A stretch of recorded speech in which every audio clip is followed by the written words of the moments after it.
we're going to take a kind of a broad look at chapters 13 through 19. Now, before we start, I want to just introduce you to some backdrop to what's going on in Joshua chapter 13 to 19. In Joshua chapter 13 to 19, this is a big picture overview. The land is being divided up. God had promised the land of Canaan to Abram and to his descendants, and Joshua is in the midst of saying, here's where this tribe will settle, and the towns that will be theirs, and here's where the other 11 tribes will be. But behind all that, prefacing it is a promise that God makes to Abraham, at this time not even having his name changed yet. God changed his name. In Genesis chapter 12, 1 to 7, it says, the Lord said to Abram, go from your country, your people, and your father's household to the land that I will show you. I will make you into a great nation, and I will bless you. I will make your name great, and you will be a blessing. And I will bless those who bless you, and whoever curses you I will curse. And all peoples on earth will be blessed through you. And so Abram went as the Lord told him, and Lot went with him. Abram was 75 years old when he set out from Haran.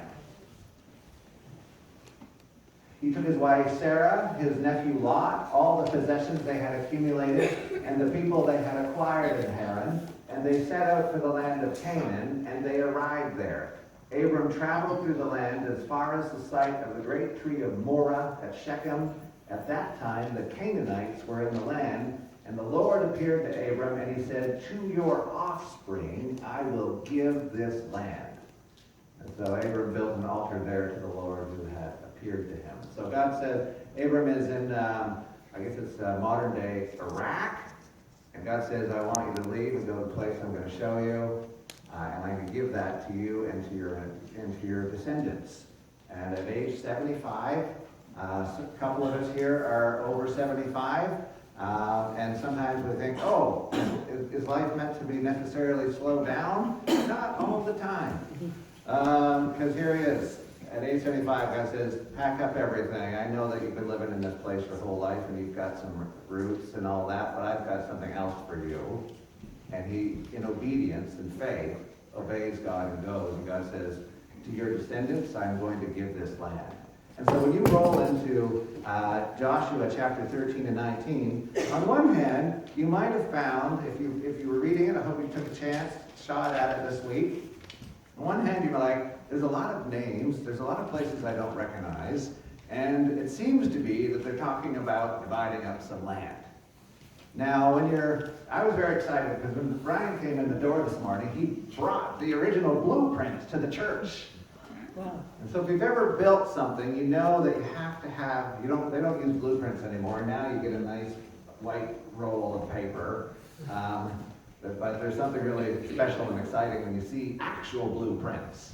This is why they call them blueprints, because on the blue paper. But all of a sudden, if you're ever building something or buying a property or doing any of that research, you realize that land divisions and allotments actually are kind of important. For the majority of our lives, who cares? But when it gets personal, then you're like, I better do some research here, and I better figure out where land boundaries are, and what's mine and what's not mine. So all of a sudden you're reading Joshua 13 to 19 with a very different approach, and you realize, this is kind of important. Maybe I don't grasp how it personally intersects me at the exact moment, but you realize, yes, it is an important thing. But actually, more than that, the big message today, and if you forget everything else, is to remind us that God keeps his promises. 400 years prior, God made these promises to Abram. And a lot happened in the meantime. Abram, he had his children, they had children. Out of that comes Jacob, who has 12 sons, who become the 12 tribes of Israel. They spend a significant amount of time in slavery in the land of Egypt. Then God rescues them out of Egypt, and then is bringing them across the wilderness. Some of them didn't believe, so they spent 40 years until that entire generation over age 20 had died. And then they finally come to the land of promise. the land of Canaan, and God says, this is the land that I promised, and now you are to go and take it. The inhabitants they didn't like that. They knew that Israel was coming, but they decided to fight back and to fight against God. All except a few who said, you know what, it's better that we be reconciled to God. We know Judgment Day is here, and we want to escape the day of judgment that is here. We need to be reconciled and follow the Lord instead of fighting against the Lord. And so the Israelites enter into the land. God is leading Joshua, who he is told at the very beginning to be strong and courageous. And Joshua hears God's call and his repeated encouragements, and he leads the people. And about where we come into the text, 5 years has gone by. They have been fighting against their enemies who have been bound and determined to wipe them out, and yet God allows them and strengthens them and miraculously works that they might overcome those that are seeking to wipe them out. And they begin to take hold of the land and get settled in the land. And Joshua, by the direction of God, realizes it's time to divvy up the land that God has promised.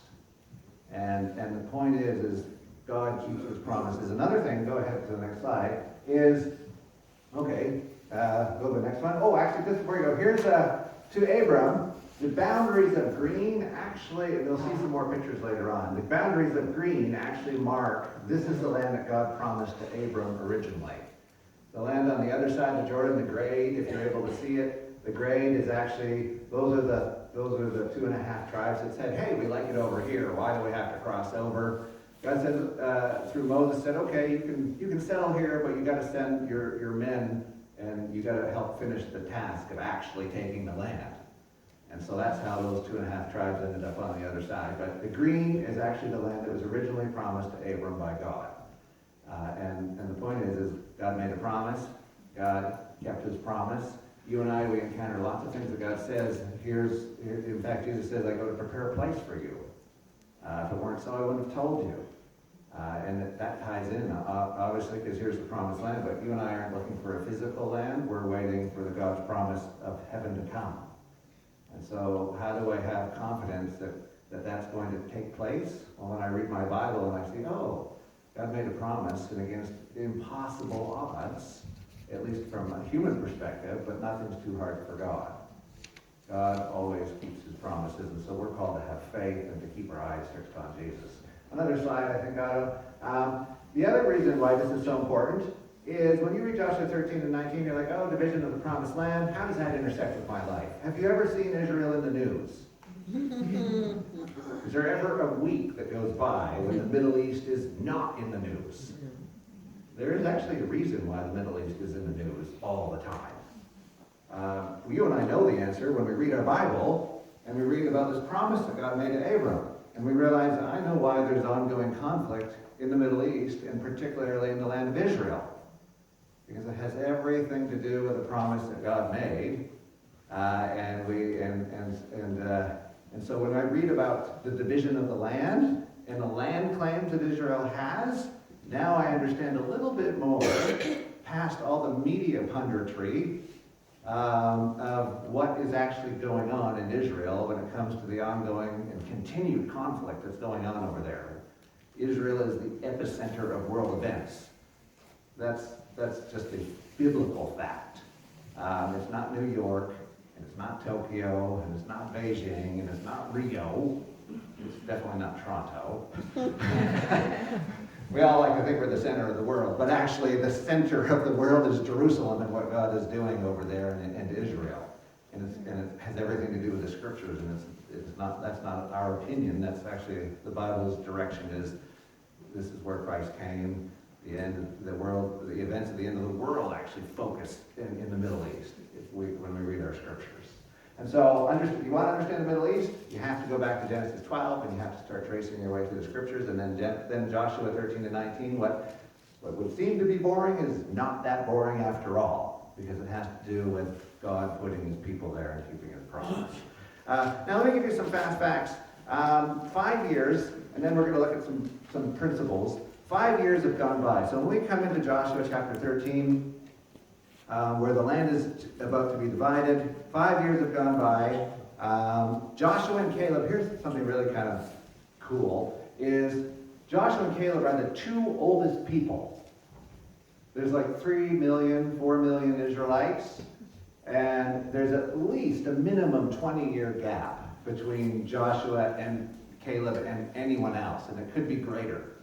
Because God said to the Israelites, way back when, Moses said, I'm going to send some 12 spies into the land, and I want to report the land because God's giving it to us. Joshua and Caleb were 2 of those 12 original spies. They came back with a favorable report, and they said, the land is ours for the taking. God is giving it to us. We need to go. The other 10 said, no, they're bigger and stronger than us. We're going to get wiped out. And the fearmongers won. And God said, you know what? You're afraid that you're going to get totally wiped out because of your sin and rebellion against me, and you're not obeying me. The entire generation, the children you worry about are actually the ones that are going to inherit the land. And so they spent 40 years in the wilderness, and an entire generation died off in the wilderness. And those children who they feared for were the ones that went in. But meanwhile, there's 2 guys that made it through, and that's Joshua and Caleb. And so in this particular state, it's hard to say the exact age, but we know he's old because God calls him old. Actually, that's kind of scary. Look with me in Joshua chapter 13. So here they are dividing the land. They divide the land up by lots. But in Joshua 13, it says, when Joshua had grown old, the Lord said to him, you are now very old. You're not feeling your age, you're feeling it when God says you're old. And so the guess is that Joshua chapter 24 tells us that Joshua lived to be 110 years old. So at this point, he is somewhere between 85 to 100, depending on how old he was when he actually went on the spy team. So he is old. But nothing says you're old than God telling you you're old. And so I find the Bible funny sometimes, and that one strikes my funny bone because it's like, okay, I don't have any age sensitivity now. But it's kind of cool. But what's the point is Joshua and Caleb, they haven't retired. They're still working and still pressing on and doing what God's called them to. And I want to talk a little bit more about that in a minute, but let me give you some other things. So the land's being allotted. The land is allotted by tribe. It's allotted by size.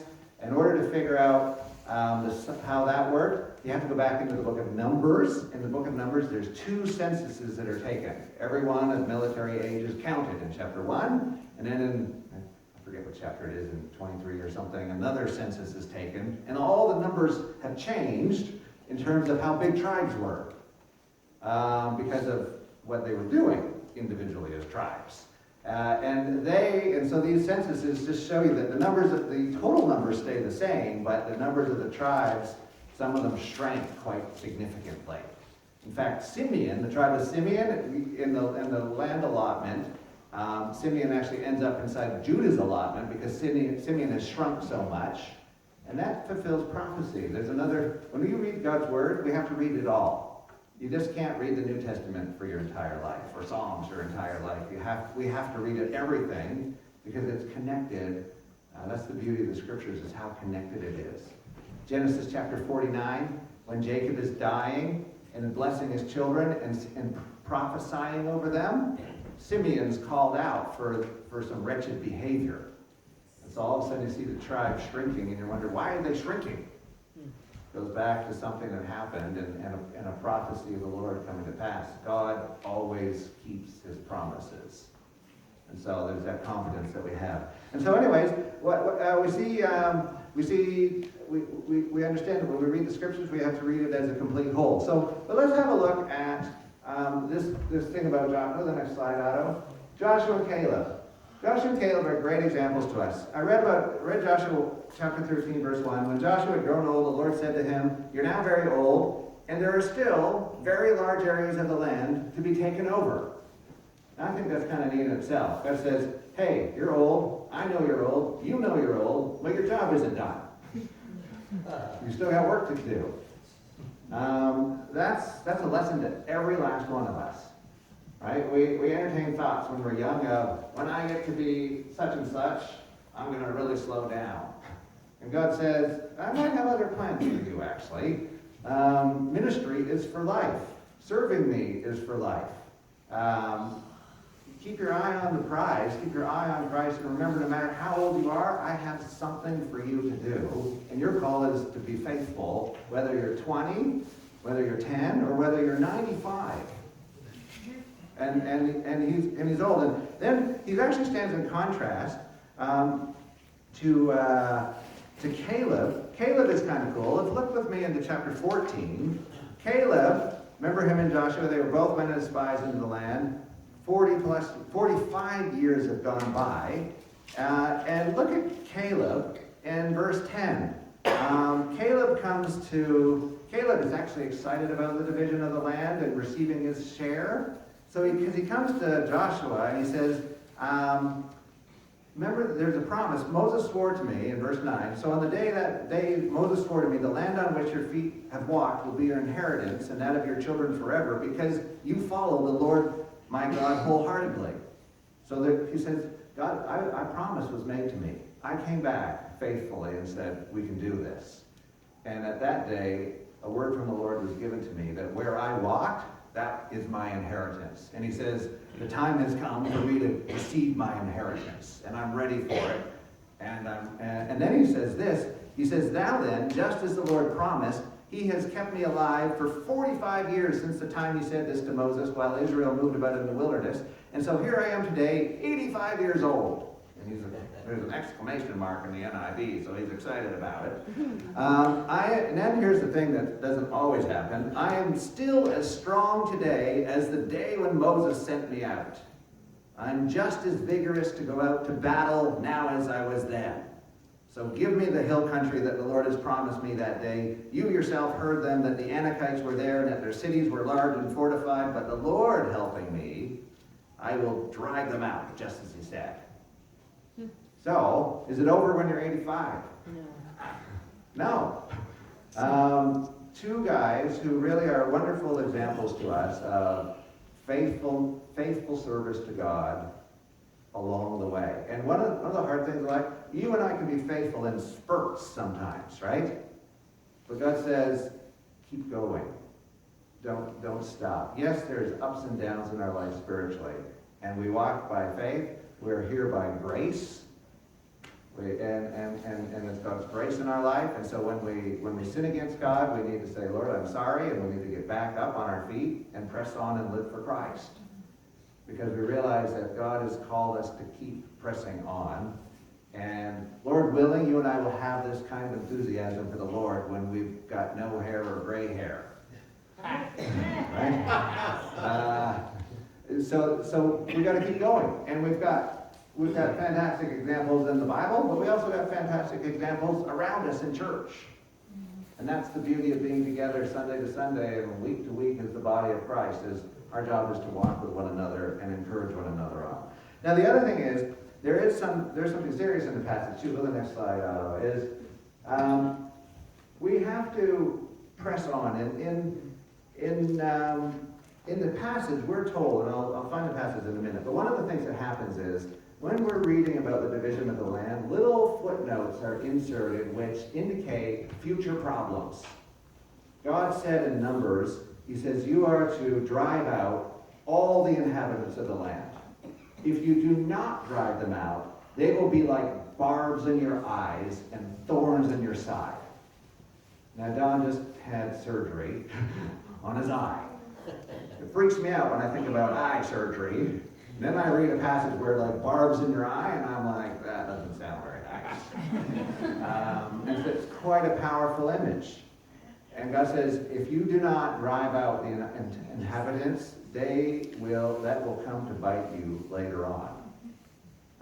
And it did. And so we read along the way, it says in Joshua 15:63, it says, Judah couldn't dislodge the Jebusites who were living in Jerusalem. Joshua 16, the next tribe, they did not dislodge the Canaanites living in Gezer.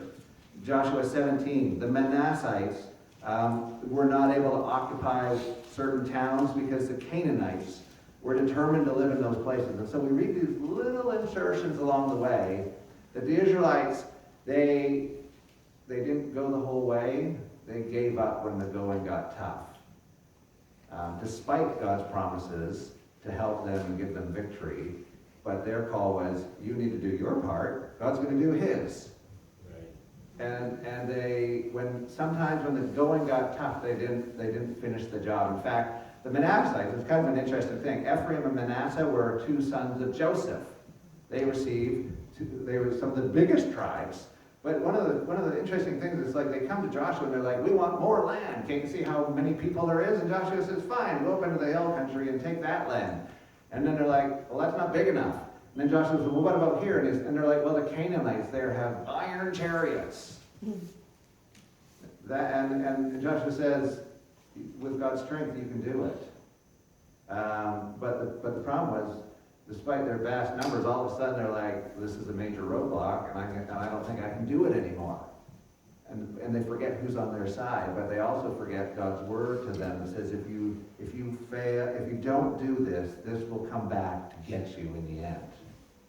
Because one of the things is the inhabitants of the land, every repulsive, vile thing was practiced by the inhabitants of the land. God says, they will corrupt you and lead you away from me. You have to clear the land of them, or they will destroy you from the inside. You know what it says in the New Testament about a little leaven? Jesus talked about a little leaven. It spreads its way to the entire lump of dough. And leaven in the New Testament is a symbol for sin. And basically the thing is, if you leave a little bit, it will trip you up and destroy you from the inside. And so the connection to our walk with the Lord is sometimes we have little pet sins that we're not willing to give up because we like whatever it is. And the warning to us is, just as it happened to the Israelites, it will destroy you spiritually from the inside. And so when it comes to the pursuit of holiness, and God says, be holy as I'm holy, it requires us to do a soul searching with prayer.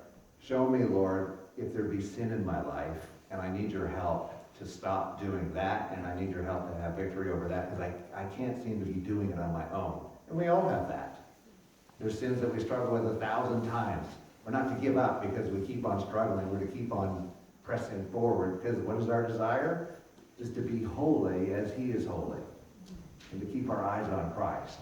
But indwelling sin will trip us up, but our call is to take hold of that, because that's buried. If you're able to follow those little words, one thing I do is press on to take hold of that for which Christ took hold of me. Our eyes are to be on Jesus. Now, as I close, I want to give you a little history lesson. You've read Joshua 13 to 19. I'm going to go with that. So here's the land that was promised on the left. This is going to go quick. The land, and so how does Israel connect to today? So a little moving history lesson. I'm missing some parts, but so the land that was originally promised to Israel, to Abram on the left. Then there's the allotment of the land under Joshua. You see that there's 12 different tribes, and you see how the land was allotted in Joshua chapter 13. Then if you go to the next slide, things happen.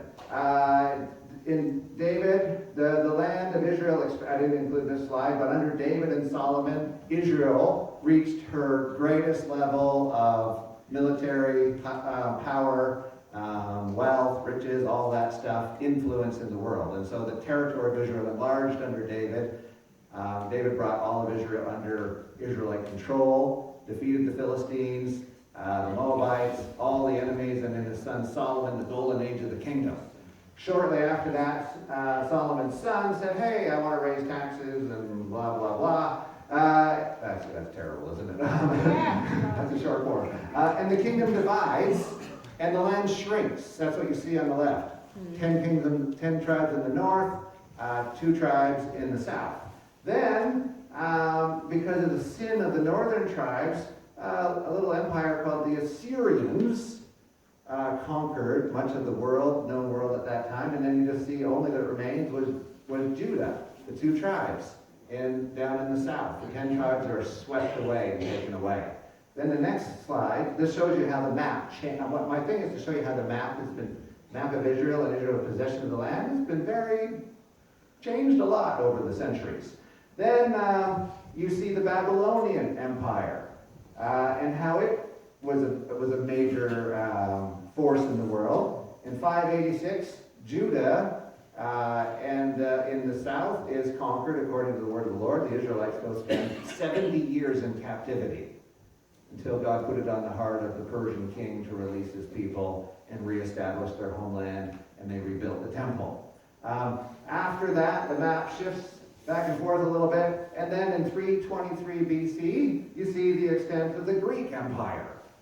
And under Alexander the Great, and after him, it divided into 4 separate empires. And that's why when you and I read the Bible, we read the Bible the original is in Greek.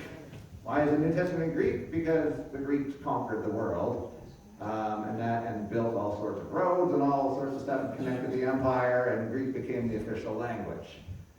Yet the Jewish people continued to maintain speaking Hebrew as well. Then we go forward from 1299 to the end of World War I. There was basically the Ottoman Empire, Muslim empire that controlled the Middle East and across the world. And that lasted from 1299 to 1914, so that's 600 years of Ottoman rule over the Middle East. They were finally defeated at the end of World War I. They decided to attack Russia, which got them into all sorts of trouble, and they lost the war, and they finally lost their empire. And all during this time, for 2,000 years, Israel ceased to be a nation. So if you go back to the time of Alexander the Great in 323, from that period on, there is no national Israel. So the nation did not have possession of its land for 2,000 years. And then something miraculous happens. May 14th, it was called Palestine up until 1940, May 14th, 1948. It was called Palestine as a reference to the Ottoman control that was over the land. But on May 14th, the British, who took control of Palestine, they said, hey, you know what, the Jewish people, this is their homeland, and we're going to give to them some of their territory back. And so a letter was signed finally after many decades of prayer and petitioning, and May 14, 1948, after 2,000 years, the nation's reborn. Then, the very next day, the Arab League of Nations declares war with the intent of wiping the Israelites off the face of the map. That war lasts about 3 years, and Israel actually wins because of God's help, and takes back more of the territory that was promised to them by God, to Abram. Same thing happens again in 1967. Again, the Arab League of Nations decides we're sick of this and we want to wipe them off the face of the earth. And the 6-Day War, kind of a miracle actually, is 6 days the Israelites defeated a superior force and took back more of the land that God originally promised to Abram. And then I think our last slide on a little history lesson here is, so here's the land promised in the beginning to Abram, and then here's the land that's held today. And you can see the gray, the dashed area is land not held by the Israelites. And so you say, how do I understand world events? How do I understand land claims?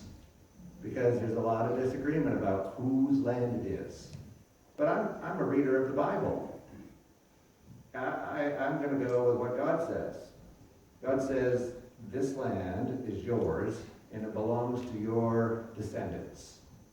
And then God led them across, and then we see all through the last 3,000 years of history that that Israel ceased to be a nation for 2,000 years, and yet, you know, God's word talks about Israel in the future.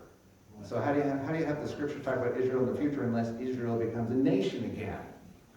Well, that happened in 1948.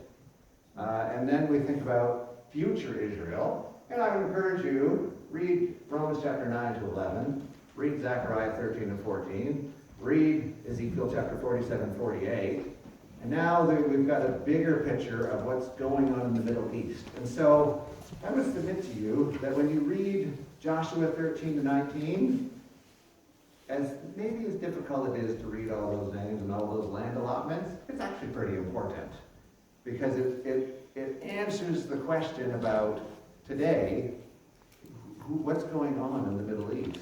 it also drives home a very big point. God keeps his promises. You and I sometimes doubt, God said this, well, how do I know God's going to keep his word? The Bible is filled with prophecy after prophecy about a whole bunch of different things. And one of the things I keep seeing is, whatever God says comes to pass. Our problem, and mine, is patience. I don't have 400 years. Right? But what am I called to as we wait? Be faithful. Just be faithful. And so what do you and I need to pray every day? Lord, help me to be faithful to you. Help me to keep my eyes fixed on you. Help me to hold on to your promises. And so it's not without, for our encouragement, Jesus said, I go to a place to prepare for you. Right? You've gone, and if it weren't so, I wouldn't have told you. I go to prepare a place for you. In my Father's house are many rooms. And so you and I say, there's a promise. What do I do with that promise? I take hold of it by faith. And I believe it because when I read my Bible, I see, you know what? God's word never, ever fails. And so when I'm struggling with faith and trusting God, my backstop is the scriptures because it's filled with real people, real places, real events. And what might appear boring is not boring at all because it intersects right with our life. And so I encourage you to get into the Bible this week. And our goal is, let's keep our eyes fixed on Jesus and the call to holiness. And we have a great Savior who is so gracious to us because we have forgiveness of sins in Jesus Christ. Let's stand together as we sing our closing song.